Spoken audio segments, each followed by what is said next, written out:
Bonjour ou bonsoir. Tout dépend à quelle heure vous regardez cette vidéo de votre chroniqueur habituel de l'ODJ Média et de la web radio R212. Ma chronique Un petit cri dans le grand bruit des réseaux sociaux. Oui, je n'ai rien contre les protestations, c'est droit constitutionnel, mais je suis contre l'anonymat des appels à la protestation. Et je l'assume. Au Maroc, un mystérieux collectif baptisé Moroccan Youth Voice appelle à manifester les 27 et 28 septembre pour défendre la santé et l'éducation.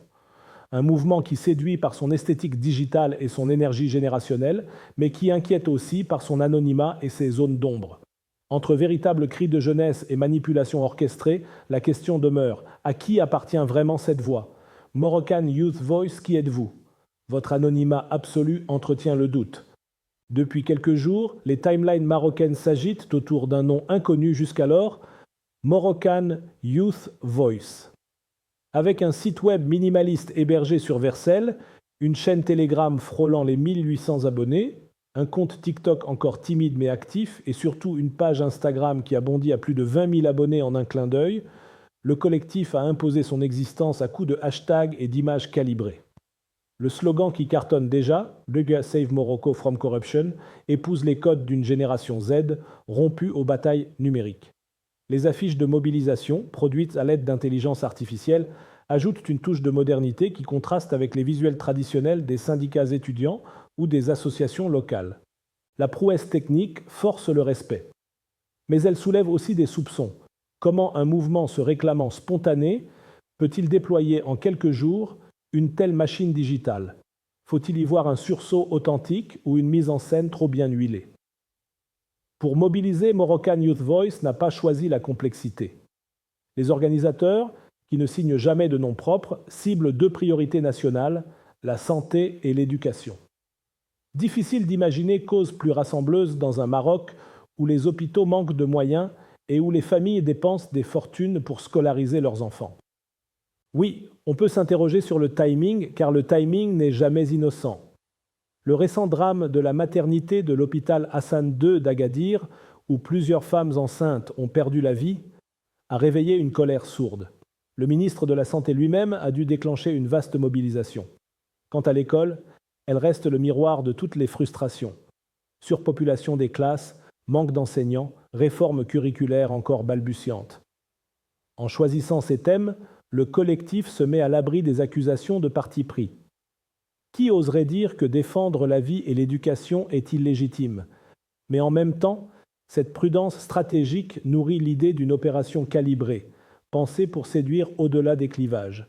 Les appels à manifester sont précis. 18 heures pile dans les principales villes, Casablanca, Rabat, Marrakech, Fès, Meknès, El Jadida, Agadir. À chaque fois, un code de conduite est affiché. Pacifisme, discipline, respect des forces de l'ordre, interdiction de vandalisme. On pourrait saluer cette maturité. Pourtant, pour un collectif qui se dit né d'un ras-le-bol spontané, la préparation surprend. Les syndicats étudiants et les ONG locales peinent d'habitude à coordonner un rassemblement national. Comment expliquer qu'un groupe anonyme y parvienne du premier coup? Le flou s'épaissit avec la première vidéo publiée sur Telegram. On y voit Lassen Saadi, jeune cadre du RNI, aujourd'hui ministre, proche d'Aziz Akanouche. Ses propos sont coupés, puis un écran noir surgit avec le mot « wasted » façon jeu vidéo, suivi de visages marocains désemparés. Pourquoi choisir un responsable politique de premier plan comme première cible? Si le collectif voulait s'attaquer à la corruption et aux échecs du système, pourquoi mettre en avant une figure issue du gouvernement lui-même? Est-ce une erreur stratégique, une provocation délibérée ou un indice que le mouvement n'est pas si indépendant qu'il le prétend? Dans les cafés, les facs, les taxis, le sujet fait débat. Des étudiants s'enthousiasment. Enfin, un mouvement qui parle notre langage, qui sait utiliser TikTok et Instagram, pas comme les vieux partis. D'autres se méfient. On ne sait pas qui est derrière.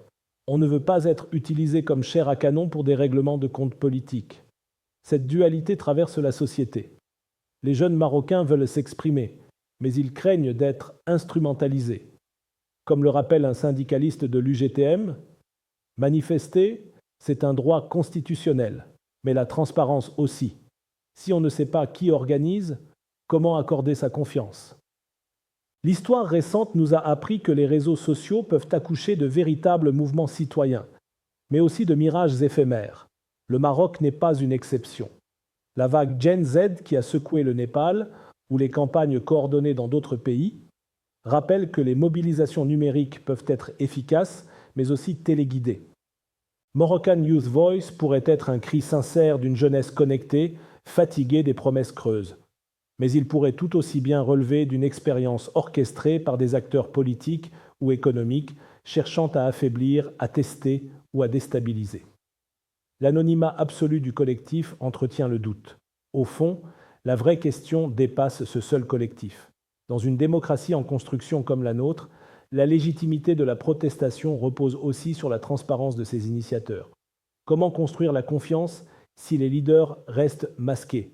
Protester est un droit, mais revendiquer dans l'ombre, c'est prendre le risque d'alimenter la suspicion, voire de décrédibiliser la cause que l'on prétend défendre. Le Maroc a besoin de voix jeunes, fortes, visibles, capables de dire haut et clair ce que beaucoup murmurent. On n'est pas à Alger, notre démocratie n'a pas peur de la lumière. Le Maroc avance, parfois lentement, mais il avance. La monarchie constitutionnelle, les réformes sociales, l'ouverture de l'espace public, tout cela reste perfectible, mais cela existe. Si la jeunesse veut peser, elle doit s'approprier ces espaces, pas se réfugier derrière des avatars. L'espoir est là, que les prochaines mobilisations, qu'elles viennent de Moroccan Youth Voice ou d'ailleurs, soient des moments de vérité où les visages de la jeunesse se montreront sans peur, sans manipulation, avec la volonté d'inventer un Maroc plus juste. Protester, oui, c'est un droit, un devoir parfois. Mais derrière l'anonymat, non. Car une voix sans visage, dans le vacarme numérique, reste une énigme fragile. Le Maroc mérite mieux. Des citoyens debout, identifiés, responsables, capables de dire au grand jour ce qu'ils veulent bâtir. Voilà, c'était votre chroniqueur Adnan Benchakroun, au micro de l'ODJ Média. Je tenais absolument à partager avec vous ce sujet qui nous concerne tous, avec la conviction que mes propos sont là pour ouvrir le débat, même s'ils peuvent être contredits demain ou paraître dépassés après-demain. C'est le jeu de la chronique, prendre position, quitte à se tromper, pour mieux avancer ensemble. On se retrouve très bientôt pour une nouvelle chronique, toujours avec la même liberté de ton et le même regard critique. À la prochaine, si vous le voulez bien. Et n'oubliez pas de vous abonner à notre chaîne YouTube LODJ24 pour ne rien rater. Vous êtes chaque jour plus nombreux à nous suivre et c'est ce qui donne tout son sens à cette aventure.